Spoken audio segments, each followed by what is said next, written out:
정관용의 지금 이 사람.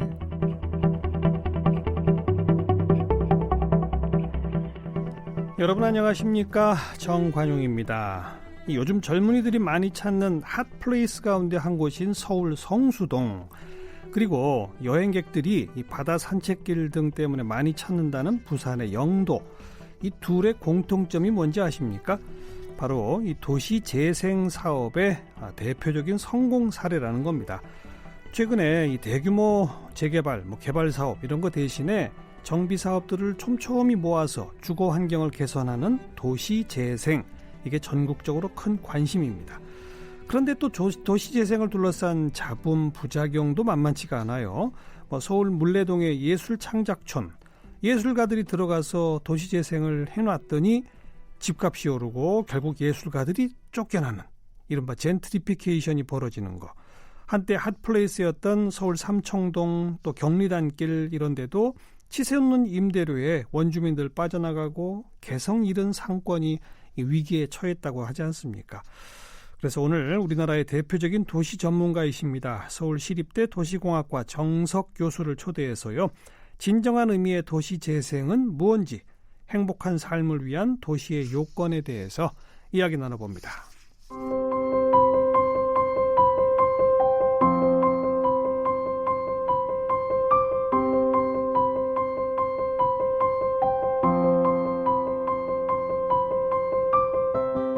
정석 교수는 서울대학교에서 도시공학을 전공했고 같은 대학교 대학원에서 석박사학위를 받았습니다. 학위를 받은 후 13년 동안 서울시정개발연구원에서 근무했는데요. 북촌 한옥마을과 인사동 보전, 도시경관, 걷고 싶은 도시, 마을 만들기 등 여러 도시 설계 연구 프로젝트를 수행했습니다. 2004년 동북아 도시연구센터장을 맡아 중국과 북한의 도시를 연구했고요. 이후 가천대 도시계획과 교수를 거쳐 2014년부터 서울시립대 도시공학과에서 후학을 양성하고 있습니다. 또 현재 마을 아카데미와 지역연구소 등에서 다수의 강연을 하고 있습니다. 국토해양부 장관 표창과 행정안전부 장관 표창, 그리고 서울시장 표창 등을 받았고요. 저서로는 나는 튀는 도시보다 참한 도시가 좋다, 도시의 발견 등이 있습니다. 서울시립대 도시공학과 정석 교수 나오셨습니다. 어서 오십시오. 안녕하세요. 네. 정석입니다. 네. 제가 처음 시작하면서 이 대규모의 도시 재개발, 개발 사업 이거 대신에 네. 이 촘촘한 정비를 계속 쌓아나가는 도시 재생, 네. 이렇게 제가 이렇게 대비시켜서 얘기를 했어요. 네. 네. 잘한 겁니까? 맞습니다. 도시 재생 개념 정의 좀 해주세요. 그러니까 그동안은 우리가 이제 개발 시대를 살았죠. 아마 1960년대부터 최근까지 이 도시 개발 시대에는 도시를 빨리빨리 만드는 게 중요했어요. 네, 네. 그러니까 마치 도시를 물건처럼 그리고 빨리 만들려면 분업화가 필요했고, 그래서 이제 그리고 또 이제 중앙 집중형으로 국가가 계획을 세우면 지방이 실행을 하고, 그리고 누구는 토지를 확보하고 누구는 도로를 건설하고 이런 식으로 이제 도시를 만들어 온 시대가 이제 도시 개발 시대라면, 이제 최근부터 우리나라는 이제 인구가 감소하게 되고, 그렇죠. 또 이제 경제 성장도 둔화되고 저성장이 이어지고, 그리고 특히 이제 문제인 거는 여전히 서울 수도권은 인구가 많고 밀집돼 있죠. 그래서 여전히 또 많은 집값 문제라든지 이런 문제들이 있는 반면에 지방은, 또 지방에 특히 이제 농산어촌 시골 마을은 공동화되죠. 또 그렇죠. 네. 또 지방의 이제 중소도시들의 원도심들은 텅텅 비고 있는. 그래서 이제 이 문제, 이런 문제들을 이제 자각하게 되고 이런 문제들을 근본적으로 풀어야 되는 시대가 바로 재생 시대 같아요. 네. 그래서 개발 시대와 재생 시대는 확연히 다르다. 그래서 이제 우리가 이 재생 시대에 어떻게 해야 될 건지를 좀 잘 알고, 그리고 제가 드리고 싶은 얘기는 도시를 개발 시대의 물건처럼 봤다면 재생 시대에는 도시를 생명체로 보는 게 좋다. 도시가 생명체다? 그렇죠. 우리 국토가 서로 이어져 있는 한몸 생명체다. 유기적으로 연결된 그렇죠. 생명체. 왜냐하면 이런 문제들이 서로 연관돼 있거든요. 그러니까 우리 국토를 한몸 생명으로 본다면 지금 우리의 문제는 뭐냐면 서울 수도권, 말하자면 머리 부분은 너무 비대해졌고 너무 열이 올라 있는 거죠. 반면에 손끝 발끝은 이제 피가 돌지 않는. 그래서 이렇게 우리 도시를, 또는 나아가서는 국토를 한몸 생명처럼 보고 지금 문제가 어디에서 비롯됐고 그러니까 대증요법이 아니라 근원적인 치료를 해야 될 때라고 생각을 해요. 개발 시대와 재생 시대. 지금 뭐 좋은 말씀 들었습니다만 약간은 추상적이에요. 예. 그냥 우리들 머릿속에 딱 떠오르는 거는 특히 구도심, 낙후한 지역, 생활 환경도 불편하고 건물들이 낡고 오래되고 이런 데 사람들은 모두 다 조금만 기다리면 이거 재개발될 거야. 재건축, 뭐 아파트도 좀 몇십 년 지나면 이거 재건축해야지. 우리는 머릿속이 다 그쪽으로 생각이 가 있었다면 이제는 그게 아니라 그걸 다시 살아나게끔 재생시켜보자. 살리자는 거죠. 이제는.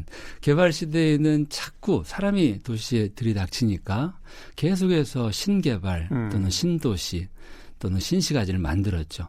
그런데 사실 지금 우리가 앓고 있는 문제가 그런 신도시하고 이렇게 연관돼 있죠. 그 지방의 뭐 제 고향 전주도 그랬고 뭐 지금 얼마 전에 문제가 됐던 목포도 그렇고 대부분의 뭐 강원도 원주도 그렇고 그 원도심이 비는 이유는 저절로 비는 게 아니죠. 전주 같은 경우에도 서부신시가지를 개발하고 원도심에 있던 도청이 옮겨가고 뭐 검찰청이 옮겨가고 거기에 새로운 아파트 단지를 개발하면서 중산층이 이주를 옮겨가고. 하고 학군이 옮겨가고 이러면서 이제 신도시는 채워지지만 원도심은 비게 되는 거죠. 그래서 과거에는 계속해서 경제가 이렇게 성장하고 할 때는 그런 신도시 신개발이 전체적으로 큰 문제가 없었을지 모르지만 그러니까 그렇게 신도시 신개발하고 그다음 또 문제가 되면 원도심은 싹 또 부신 다음에 다시 또 증축해버리고 또 이랬었잖아요. 그런 것들이 이제 그 개발 시대의 어떤 전형적인 일이었다면 지금은 그렇게 하면 할수록 문제가 더 꼬입니다. 그러니까 지금 뭐 서울 수도권에 계속해서 집값 문제 때문에 신도시 공급을 하겠다라고 정부는 발표를 하는데 우선은 크게 보면 수도권에 한 30만 호 신도시를 공급하면 거기는 채워지죠. 불티나도 팔리죠. 그렇지만 거기를 채우느라 지방 어디는 또 30만 호가 비게 될 거예요. 벌써 2기 신도시가 안 팔린다는 거 아닙니까? 그 안에서도 서로 연관되어 있기 때문에 그래서 지금은 재생시대에는 이제는 일을 새로 벌릴 때가 아니다. 좀 구체적으로 어떻게 하는 게 재생입니까 그러면? 그래서 이제 제가 그렇게 표현을 합니다. 개발 시대에는 크신재 방식이었다면 크신재 크게 신개발 재개발하는 방식이었다면 재생시대에는 작고채로 가야 된다. 작고채 작게 고치고 채우는 방식으로 고치고 채운다. 빈 곳을 채우는 방식으로. 그러니까 개발 시대에는 수요가 계속 있으니까 일을 자꾸 벌리고 그것도 크게 신개발을 하고 오래된 도시를 다 쓸고 재개발을 하고 이랬다면 지금 재생시대에는 일을 크게 벌릴 게 아니라 작게 비어있는 곳을 채우고 오래된 것들을 고치고 이래야 성공할 수 있다는 거죠. 우리 몸으로 비유하면 개발 시대는 청년기라고 볼 수 있고 이제 재생시대는 중장년기입니다. 계속해서 우리가 대규모 수술을 해서 몸이 감당을 못할 거예요. 그러니까 이제는 재생시대에는 일을 크게 벌이지 말고 비어있는 곳을 채우는 방식. 작게 고치고 빈 곳을 채워나가는. 그렇죠. 뭐 예를 들면 과거에 노무현 대통령 시절에 이 지방과 이 수도권의 불균형을 해결하기 위해서 이 서울과 수도권에 있던 그 공기업들, 공공기관들을 지방에 많이 이전했죠. 저는 그 정책은 옳은 정책이라고 봐요. 그러면서 혁신도시 만든다고 했죠. 그런데 이제 제가 조금 아쉬운 부분은 그 공공기관을 새로운 신도시, 혁신도시를 만들어서 옮길 게 아니라 지방 중소도시에 원도심에 집어넣었으면 이미 원도심은 비어가고 있는데 그러네요. 그러면 그 원도심도 활성화가 되고 도시가 이렇게 외곽으로 확산되지 않고 소위 이제 컴팩트 시티라고도 하고 요즘에는 압축 도시라고도 하고 맞는 그러니까 말씀이네요. 우리나라나 뭐 세계 도시들이 다 같은 과정을 겪어요. 미국도 1940년대, 50년대에는 이를테면 교외화라는 걸 했거든요. 맞아요. 이 기존 도시가 이제 환경이 안 좋아지고 또 자동차가 이제 대중화되고 하니까 중산층들을 만들어 나갔죠. 바깥으로 뺐죠. 근데 이제 지금은 그런 이를테면 스프롤된 도시가 좋다라고 하질 않죠. 그런데 여전히 지금 우리는 수도권 안에도 계속해서 외곽을 개발하는 방식, 지방에도 신도시를 만드는 방식을 쓰고 있는 게 문제죠. 제가 오늘 프로그램 시작하면서 서울의 성수동하고 부산의 영도 이 두 곳을 예로 들었거든요. 네. 조금 좀 상세하게 설명해 봐 주세요. 청취자분들 이해하기 쉽게. 뭐 저는 두 지역이 이제 뭐 성공한 사례다 또는 뭐 실패한 사례다 이렇게 단정 짓고 싶지는 않아요. 아직도 하고 있는 곳인가요? 여전히 문제들도 있고 어떤 성공의 가능성도 있다고 보죠. 성수동 같은 경우에는 과거에는 공업 지역이었는데 그렇죠. 이제 자연히 이 공업 기능이 이제 쇠퇴하면서 또 많은 공장들이 빠져나가고 그 지역 전체가 이제 좀 가라앉게 되었고 예. 거기를 이제 뭐 수제화 거리라든지 이런 좀 특화 시키기 위해서 노력을 했죠. 그리고 이제 또 그 도시 재생 사업의 어떤 시범 지역으로 지정이 되면서 이제 많은 또 재원이 투자가 되고 이제 그 무렵에 유명한 또 연예인들이 성수동 지역에 뭐 건물을 사기도 하고 어떤 뭐 연예 기획사가 이제 그쪽에 본사를 짓기도 하고 이런 것들이 이제 그 지역의 가치를 자산 가치를 이제 올리면서 네. 뭐 이를테면 핫한 동네가 되기도 했죠. 카페 같은 것도 네, 새로 네. 많이 들어서 그리고 요즘에 뭐 많은 그 유명한 뭐 커피 브랜드도 들어오고 하는데 그래서 이 문제를 이제 조금 우리 시민 여러분들이 이제 놓치기 쉬운 부분이 뭐냐면 결국 자본주의 도시에는 이 도시를 움직이는 보이지 않는 손 또는 힘이 있습니다. 돈의 힘이죠. 돈의. 대표적인 힘이 자본 권력이고요. 그렇죠, 그렇죠. 예. 그다음에 이제 정치 권력이죠. 예. 자본 권력은 도시도 먹이처럼 생각하죠. 그러니까 왜냐하면 자본 권력은 돈이 풍부하니까 뭐든 할 수 있죠. 그리고 자꾸 증식해야 하니까. 그럼요. 그러면은 이 자본 권력들이 이제 도시를 특히 부동산을 통해서 이익을 얻는 방법은 이미 가격이 올라가 있는 곳은 매력이 없죠. 네, 네. 평가절하되어 있는 예. 누구도 관심 갖지 않는 그곳에 투자를 해서 자산 가치를 올리고 이미 올라가면 더 이상 거기에 머물러 있을 이유가 없죠. 빠져나가죠. 팔고 나가고. 그렇죠. 그러니까 이제 이런 자본 권력의 이 속성은 우리 국가나 지방자치단체는 순진한 마음으로 어떤 그 노후된 지역, 쇠퇴된 지역에 투자를 합니다.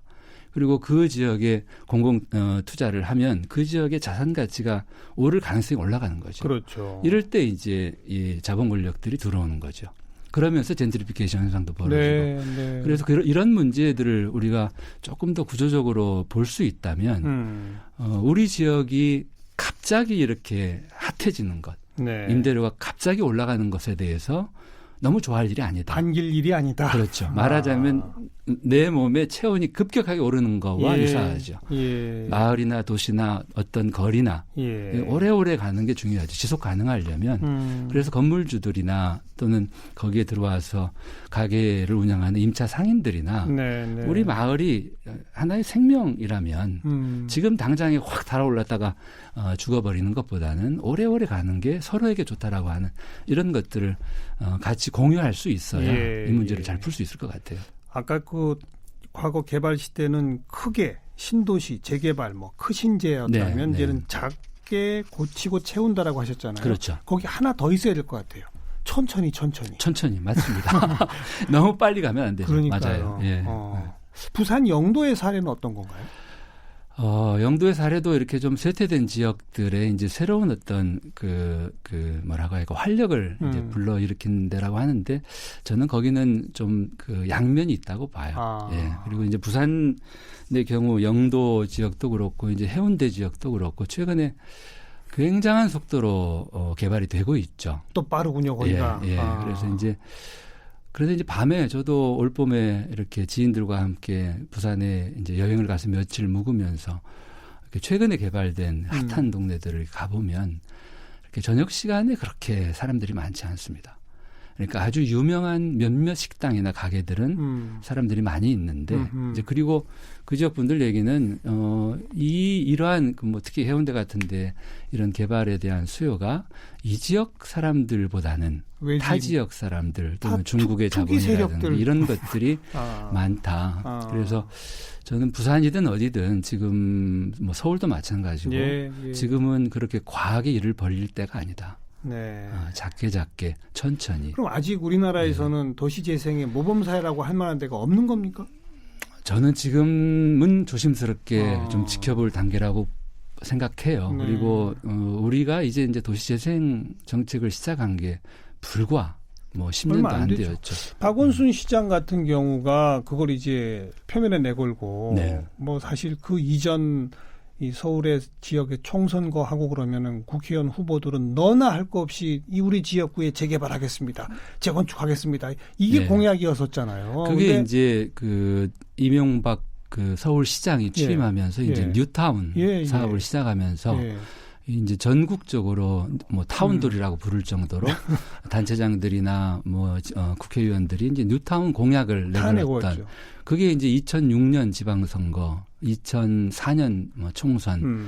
그런데 그게 오래 가지 못했어요. 근데 어쨌든 전부 다 그런 식으로 하다 보니 근데 뉴타운도 좋고 재개발도 좋으나 제대로 된 방식이면 모르겠는데 원래 살던 분들은 다 쫓겨나게 되고 외부의 투기 세력들이 들어와서 시세 올려놓고 또 팔고 나가고 뭐 이런 악순환들이 되풀이되는 걸 좀 막아보자는 의미에서 그랬죠. 네. 무분별한 재개발 뉴타운이 아니라 지역 사정에 맞게 우리는 도시재생적 관점에서 한번 들여다봅시다라고 한 거 아닙니까? 그렇습니다. 네. 근데 이건 들여다보면 한 1년, 2년 안에 마스터 플랜이 쫙 나와서 1년, 2년 안에 완료까지 되는 이런 게 아니잖아요. 그건 아니죠. 이게 그래서 어려운 거예요. 그러니까 이제 2010년 지방선거 때 뭐 서울도 그랬고 전국적으로 물갈이가 많이 됐죠. 무슨 얘기냐면 뉴타운을 하겠다라고 공약을 내걸었던 단체장들이 우수수 떨어지고 그리고 이제 2010년에 당선된 단체장들이 정책을 많이 바꿉니다. 대규모 재개발, 신개발 방식이 아니라 말하자면 재생 방식으로.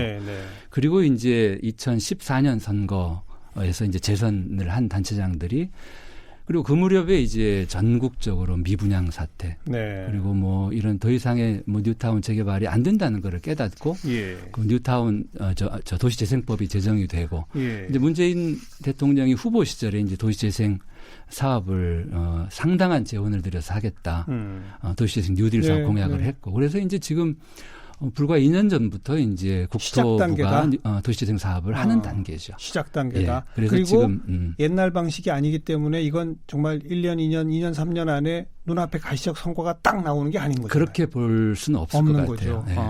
일본의 예를 들면 일본이 우리보다 한 10년 전 또는 한 15년 전 일본은 이제 90년대부터 이 도시 정책을 그렇게 바꿉니다. 왜냐하면 똑같죠. 일본도 인구가 감소하고 지방은 소멸 위기다. 그러니까 지금과 같은 방식 대신에 이제 도시 재생 사업을 하자 해서 이전에 고이즈미 수상 때 2000년대에 도시 재생 사업을 했고 그리고 지금 아베 수상 임기 중이었던 2014년에는 도시재생 사업에서 지방 창생 사업으로 국가 정책을 전환합니다. 이 지방을 창조적으로 살려야 된다. 그러니까 도시를 재생하자 해서 한 걸음 더 나간 거예요. 이제는 대도시 수도권이 아니라 지방을 살려야 된다. 창의적으로. 그리고는 지금 일본 국가 차원에서 엄청난 재원을 들여서 사람들을 지방에 보내고 작은 소멸위기의 지방 도시들은 젊은 사람들을 초대하고 일자리를 만들고 이런 노력들을 우리보다 10년 이상 먼저 했기 때문에 조금씩 성과들이 나오죠. 그리고 이미 일본은 지금 젊은 청년들은 꼭 수도권의 대기업에 넥타이를 메고 출퇴근하는 것보다 지방의 작은 도시에 내려가서 일하는 방식을 선호하는 새로운 트렌드도 강합니다. 교수님이 쓰신 책 제목 가운데 나는 튀는 도시보다 참한 도시가 좋다. 참한 도시가 뭐예요? 도시를 우리는 사람에 비유해도 좋을 것 같아요. 사람이나 도시나 우선은 좀 진실되고 그리고 고유한 맛이 있죠. 사람들은 저마다. 그러니까 아주 수수하고 그 사람만의 매력. 도시도 똑같다고 봐요. 제가 그 책을 쓸 무렵에 정말 우리나라 거의 대부분 단체장들이 해외 도시를 꼭 갔던 데가 두바이였어요. 두바이를 우리는 보고 배워야 된다. 사막 위에다 그냥 인공으로 완전히 만들어 두바이는 물려받은 게 없는 도시이기 때문에 인공으로 승부를 거는데 우리 대한민국 도시들은 자연에 역사에 이 숱한 그 보석과 같은 자산을 가지고 있는데 그걸 보지 못하고 두바이를 따라가자고 하는 게 너무 화가 나서 그 책을 썼죠. 그렇군요. 그래서 그렇게 남들도 다 가지고 있는 것들, 그 튀는 것들을 쫓기 전에 내가 가진 소중한 보물들을 좀 알고 그것을 드러내는 것, 그것이 곧 참한 도시다. 그렇게 표현을 했던 거죠. 두바이 말고 우리가 진짜 배워야 할 외국 도시라면 어떤 데가 있을까요? 뭐 제 책에도 그 도시의 발견이라는 책에도 소개를 했는데 저는 뉴질랜드 크라이스트처치 사례를 자주 소개를 합니다. 그 다큐 영화제 EBS 그 출품작이기도 해요. 얀겔의 위대한 실험이라는 영화에도 소개가 됐는데 이 크라이스트처치시가 2011년에 지진이 일어나서 도심부가 파괴됩니다. 그 파괴된 도심 재건 계획을 담당한 분이 바로 얀겔, 유명한 건축가이고 도시설계가예요. 덴마크에. 이 팀들이 현지에 와서 가장 먼저 한 게 크라이스트처치 시민들한테 물어본 거예요. 우리가 재건 계획을 이제 세워야 되는데 시민 여러분들은 어떤 도시를 원합니까? 50만 시민 가운데 10만 6천 명이 응답을 해요. 그 10만 6천 건을 분석을 했죠. 굉장히 다양하지만 공통점이 두 가지예요. 첫째는 저층의 도시를 만들어달라. 그리고 두 번째는 과거의 기억을 최대한 남겨달라. 그래서 그 시민들의 뜻에 맞게 재건 계획을 세워요. 6층 이하로. 그런데 이번에는 건물주와 개발자들이 반대합니다. 그러겠죠. 이분들은 다 철거하고 고층 도시로 원했던 거죠. 이왕 새로 짓는 거. 그렇죠. 예. 60층짜리가 낫지. 예. 그래서 이제 이 문제를 의회가 동원돼서 타협안을 만드는데 결국 7층 이하 도시로 갔죠. 저는 이 사례를 소개드리는 이유는 만약에 시민들 가운데 그렇게 다수의 시민들이 우리가 원하는 도시가 이런 거라고 얘기를 안 했다면 과연 건물주나 이 투자자들의 요구를 안 듣고 배겨낼 수 있었을까? 이겨낼 수 있었을까? 그렇죠. 그래서 저는 이제 어떤 도시가 좋은 도시고 성공적인 도시냐? 저는 그 도시의 주인인 시민들이 주인 역할을 하는 도시. 나 먹고 사는 것에 함몰되지 않고 우리 도시, 우리 마을 그리고 우리 도시의 현재뿐만이 아니라 미래까지를 생각하면서 당당하게 자신의 의사를 표현하는 그런 시민들이 살고 계시는 도시가 최고의 도시다 이렇게 생각을 합니다. 네. 그러려면 그 시민의 정신도 부동산을 그저 자산 증식의 수단으로만 바라보는 그 정신에 머물러 있어서는 안 될 거 아닙니까? 당연하죠. 그렇죠. 그런데 여전히 우리 국민들의 상당수는 부동산은 투자 가치, 재산 증식 이렇게 바라보고 있는 거 아닌가요? 그래서 참 아쉬워요. 그래서 더더욱 도시재생 사업이 한 걸음 한 걸음 나가기가 더 어려운 거 아닙니까? 뭐 참 이렇게 그 예전에 보면 경축 우리 아파트 단지 안전진단 불합격. 근데 요즘에는 이제 안전진단 통과 이렇게 현수막을 거는데. 그러니까 굉장히 불안하다고 하는 걸 경축하는. 정말 이해할 수 없는. 그래서 저는 이런 상상을 합니다. 만약에 서울의 강남의 집값이 이제 더는 오르지 않는다. 그리고 내려간다라고 하는 그 생각이 우리 국민들의 상식이 된다면 대한민국에 어떤 일이 벌어질까. 아마 강남의 집을 가지고 계신 분들은 어떻게 하시겠어요? 지금과 같은 상황이라면 계속 오를 거라는 기대가 있기 때문에 계속해서 가지고 있고 더 가지려고 하고 또 강남의 집을 가지지 못한 분들도 어떻게 해서든 집을 가지려고 할 텐데 더는 오르지 않는다라는 게 상식이 된다면 저는 많은 분들이 집을 내놓고 또 이사할 거예요. 결국 우리나라의 이 수도권과 지방의 불균형의 문제를 푸는 유일한 방법은 서울 수도권에 계시는 분들이 지방에 내려가는 거예요. 청년들이 또 중장년들이 저처럼 지방 출신들이. 그래서 굳이 서울 수도권에만 강남에만 살지 않아도 더 행복하게 살 수 있다라고 하는 이 믿음을 희망을 만들어주는 것. 워낙 참 옳은 말씀을 하시고 계신데 어찌 보면 어려운 과제이고요. 쉽지 않죠. 또 어려운 과제이면서 동시에 이거는 정책의 문제, 자본의 문제, 정치의 문제 이전에 일종의 어떤 시대 정신, 철학 그런 문제네요. 그렇습니다. 그러니까 대한민국이 선진국인데도 그리고 대한민국은 정말 우리는 자랑스러운 것들이 많은 나라죠. 그런데 이제 아쉬운 부분들이 그런 것 같아요. 특히 세계사에 유례없이 빠른 속도로 개발 시대를 살았기 때문에 맞습니다. 어쩌면 그 후유증일 수도 있어요. 맞습니다. 아직 우리가 그 정신에 사로잡혀 있는 거예요. 그렇죠. 근데 이제는 좀 바꿀 때가 됐다. 근데 지금 변하고 있습니다. 저는 그 변화의 조짐들을 보고 있고 또 느끼고 있습니다. 그나저나 우리 교수님 도시 농부세요? 어디서 농사를 지으세요? 뭐 2004년부터 한 13년 정도 그러니까 주말 농장에서. 주말 농장? 그리고 이제 그 마당 있는 집에 이사 온 뒤로는 저희 집 마당에 작은 텃밭 아, 지금 마당 있는 집에 사세요? 네. 저희 집은 아니고요. 전세입니다. 근데 대부분 아파트에 사는데 예. 도시농부의 삶을 어떻게 권장하실 수 있나요? 일단 한번 해보세요. 어디 베란다에서부터? 베란다에서도 좋고, 뭐, 창가에 이렇게 작은 화분해도 좋고, 요즘에 아마 이렇게 농원에 한번 주말에 나가보시면, 이렇게 작은 그 쌈채소 같은 거 키울 수 있는 화분과 네, 또 네. 배양토, 네. 그리고 모종들 많이 팔 거예요. 예. 그래서, 뭐, 필요한 만큼 사시다가 한번 예. 키워보시면, 예. 빠져나오기 힘드실 제일 거예요. 장점이 뭡니까? 제일 좋은 점은, 아이들과 함께 내 손으로 직접 심은, 저 쌈채소 같은 것들을 키워서 한번 먹어보면 그 맛에 반하게 되죠. 그리고 이렇게 생명을 키우는 재미를 우리 어른들뿐만이 아니라 아이들이 느낍니다. 네, 네. 그래서 이 도시 농업, 도시 텃밭은 저는 정말 강추. 제가 이제 그 텃밭에서 발견한 보물들이라는 그 글을 신문에 예. 썼던 적이 있어요. 뭐 예. 첫 번째 보물은 세상에서 가장 맛난 음식들. 그리고 이렇게 농사를 지어보면 생명을 키우는 지혜를 또 깨닫게 됩니다. 근데 이 농작물들뿐만이 아니고 저는 이제 아이를 넷을 키웠는데 네, 네. 이 뭐 상추를 키우는 거나 아이를 키우는 거나 또 학교에서 학생들을 가르치는 거나 예. 원리는 똑같은 것 같아요. 예.